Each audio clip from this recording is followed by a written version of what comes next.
Siap-siap untuk nomor peserta 11.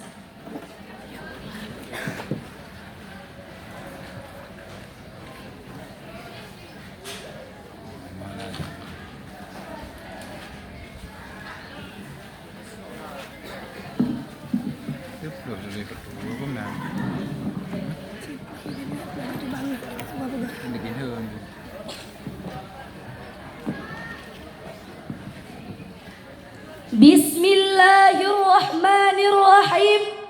Assalamualaikum warahmatullahi wabarakatuh. Alhamdulillahi wa kafa, wassalatu wassalamu ala rasulillahi mustafa wa ala alihi wa sahbihi ahli sidqi wal wafa. Amma ba'du.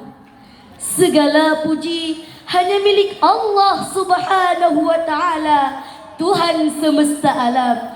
Ialah yang telah menciptakan manusia dan membekalinya dengan akal, lalu menurunkan petunjuk agar akal itu berjalan di jalan yang lurus. Petunjuk itu bukan buatan manusia, bukan hasil riset atau karangan filsuf, melainkan kalamnya sendiri, yaitu Al-Quranul Karim.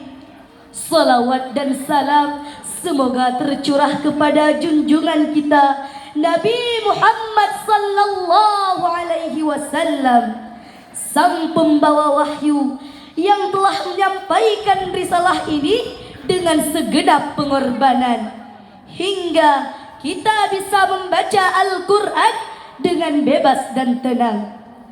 Yang saya hormati Dewan Juri yang wajahnya berseri-seri, Bapak, Ibu, dan teman-teman seperjuangan. Pada kesempatan kali ini, izinkan saya Adiba Syakila Atmarini akan menyampaikan sebuah syarahan yang berjudul Al-Quran Cahaya Petunjuk di Tengah Kegelapan Dunia. Ma'asyiral muslimin rahimakumullah.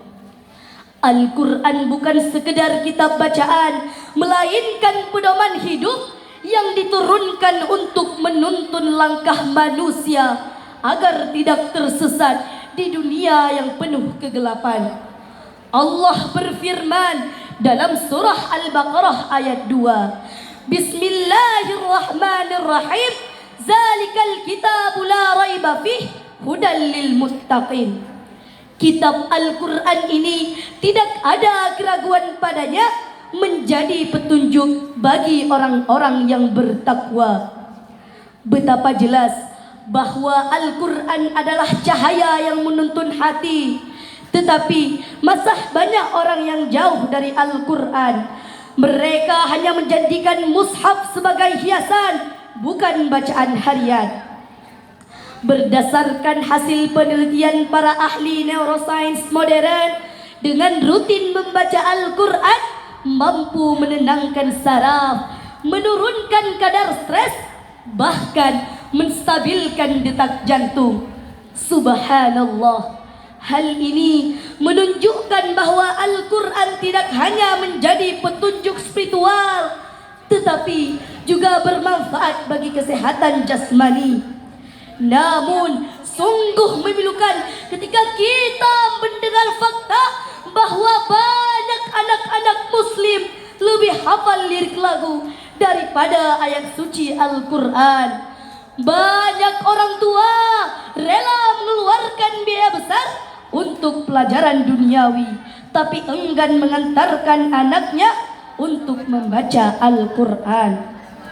Inilah duka umat Islam hari ini, jauh dari kalam Allah yang seharusnya menjadi pedoman dan cahaya penerang, justru menjadi hiasan semata. Hadirin rahimakumullah, Al-Quran adalah cahaya yang tidak akan pernah padam sekalipun. Meskipun dunia ini dipenuhi dengan kegelapan, Al-Quran jua yang akan menjadi penolong di hari kebangkitan dan menjadi syafaat di jalan Allah Subhanahu wa ta'ala.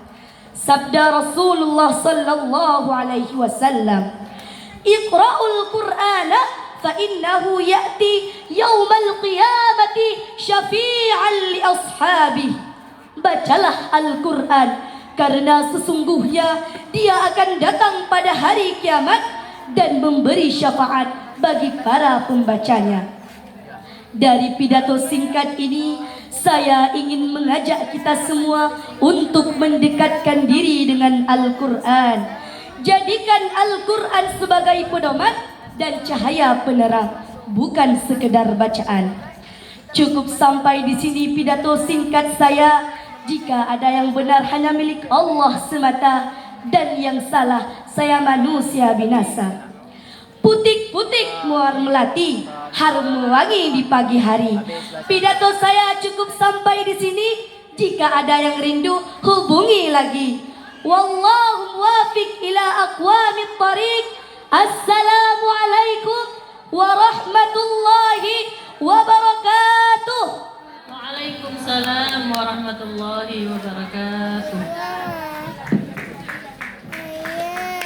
Peserta yang baru saja tampil merupakan utusan dari Min 20 Aceh Besar.